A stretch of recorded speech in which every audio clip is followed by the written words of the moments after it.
Okay, let's try that again. So, today was day 25, I believe, of my 1 hour meditations. And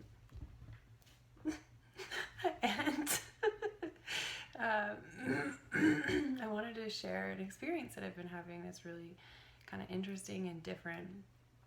I don't know if anybody else has experienced this in meditation or whatever, but I've been having really crazy dreams. So last night's dreams, and I only remembered them while I was meditating. It was crazy.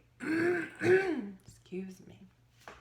I had a dream where, and I don't remember all the details, but I do remember that there was this woman who was going through a really hard time, and I felt compelled to inspire her or to uplift her. And so I've mentioned it before in my videos, but if you haven't watched any of my videos, I will update you.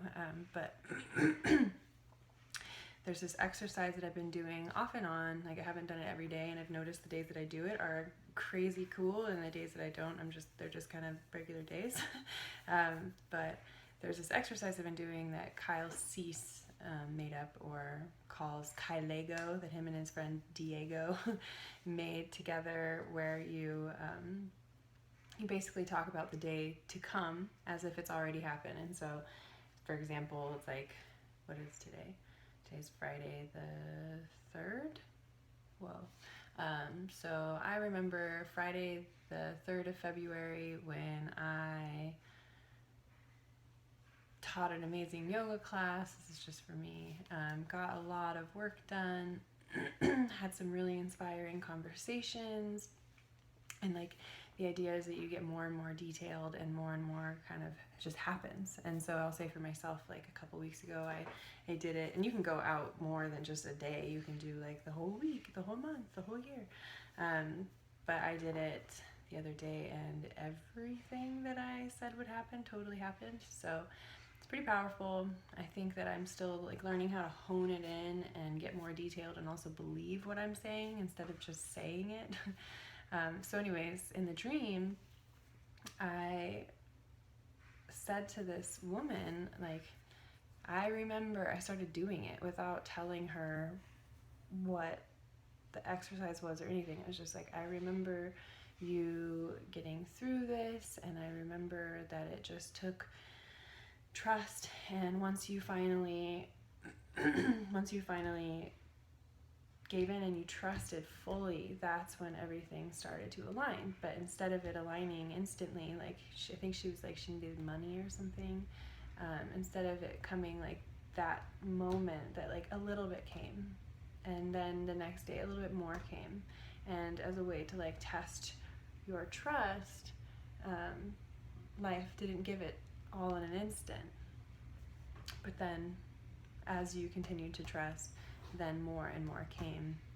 And then the craziest part of the dream, like I'm having these conversations with her, and I'm like getting all these insights like into her life, like where she's got like this husband who's in disbelief of her abilities to do these things, and then all of a sudden, swear, there's this like crazy magical spirit dragon thing in the sky, like appears, and somehow I knew it. Like I knew that it existed, but I think I said something in the dream like, whoa, like it's never appeared for me before. Like that's a big, powerful symbol.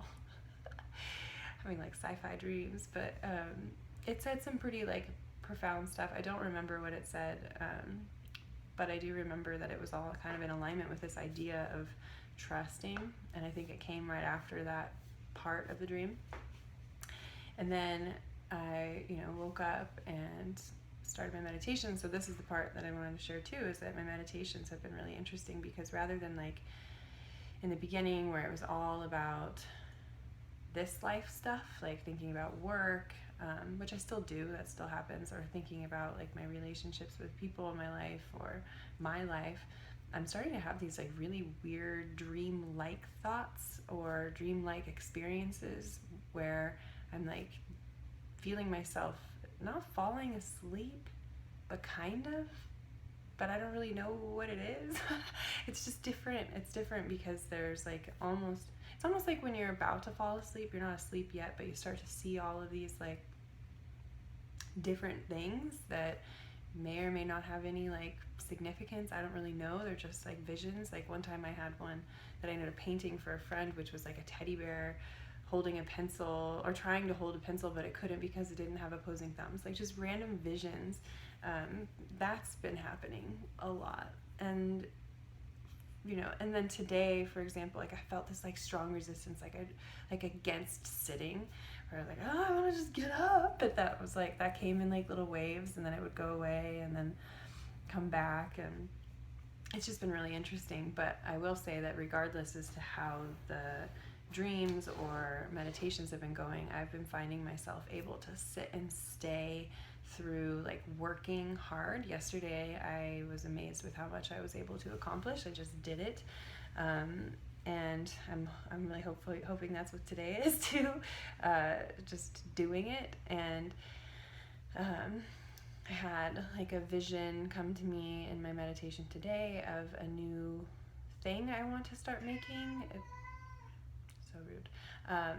That other people make too, but I've been feeling kind of called more and more in the past like week or so to make these, so I'll kind of leave it at that.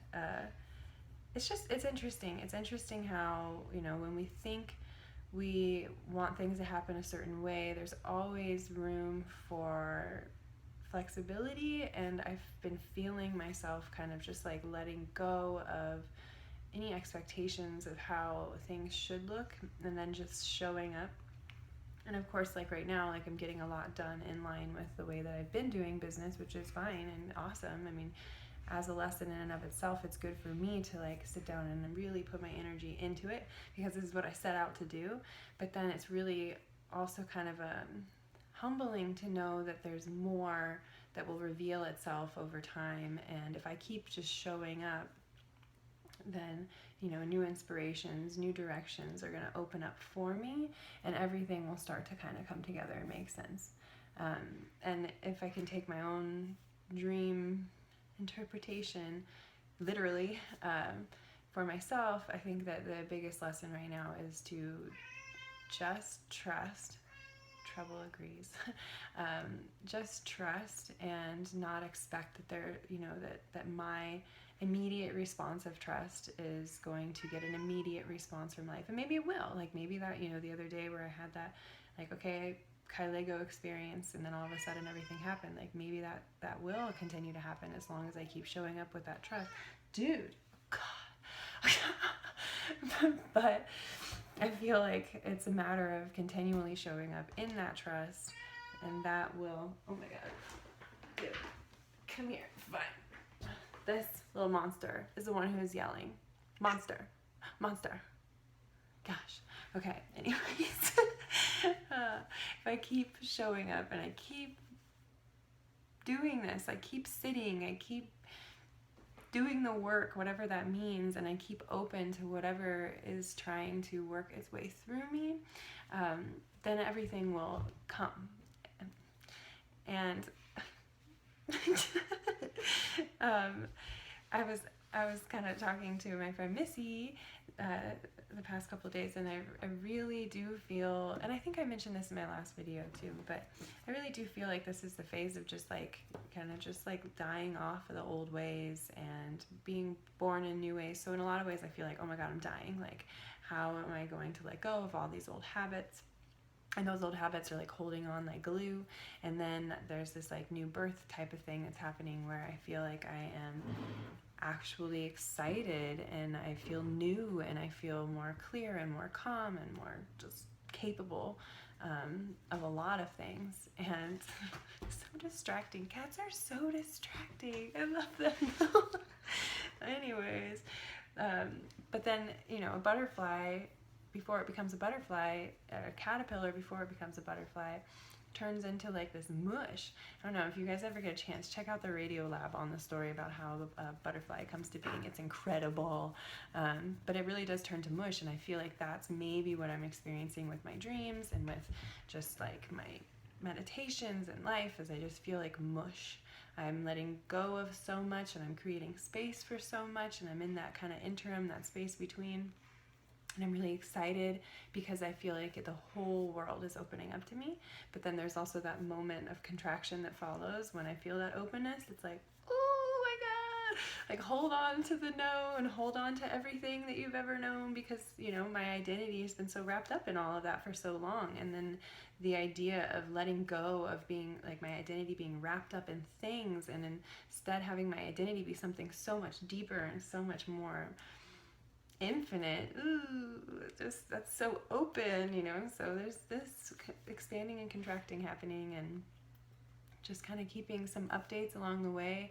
I'm still a little intimidated about potentially moving on to 2-hour meditations, but it's because I'm very much in that contracted space of just feeling a little intimidated about getting deeper and deeper, because the deeper I go, the less attached to that identity I am, and that's scary. So anyways, happy Friday. I hope everybody has an awesome weekend, and I will try to keep updates coming, if anything, for myself and maybe the 1 or 2 people who watch this.